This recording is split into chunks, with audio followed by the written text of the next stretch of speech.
Eto nga pala, magluluto ako ng adobong paa ng manok.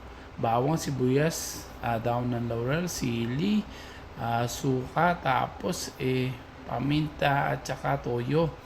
Nanggisa na rin pala ako, inuna ko yung daon ng laurel para mas mabango. Tapos sinunod ko na yung bawang natin, no? Sige, niyalo ko lang tapos na mag golden brown na, isusunod ko na yung sibuyas at saka yung sili natin, no? 2 piraso lang yan para hindi gaano manghang kasi may batang kumakain.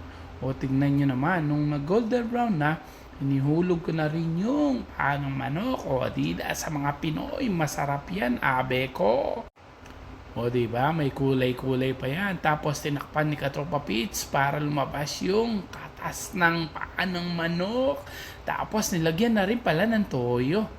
O diba, nung kumulo na, nilagyan ko ng suka. Pero wag na wag niyong gagalawin pag nilagyan niyo ng suka, okay? Sasariwa yung lasa niya. Tapos nilagyan ko na rin yan ng paminta. O diba, tingnan niyo naman. Tapos, pagkahulog ng paminta, nilagyan ko na rin ng konting tubig lang mga pare, no? Kasi mas maganda yung tuyo siya. Tapos nung kumulo, tinignan ko. Yan. So ang technique ng masarap na paa ng manok, patutuyuin mo siya. Yung kumbaga yung bumuka na yung mga laman niya. Tingnan niyo naman, bumubuka-buka na yung mga laman ng paa ng manok. Abe ko, masarap ito. O tingnan niyo naman, di ba? Yan, tingnan niyo.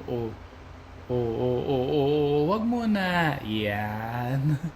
Yan na yan. Medyo tuyo na. Tapos, tignan mo, bumuka na yung mga laman-laman niya, di ba? So, masarap to sa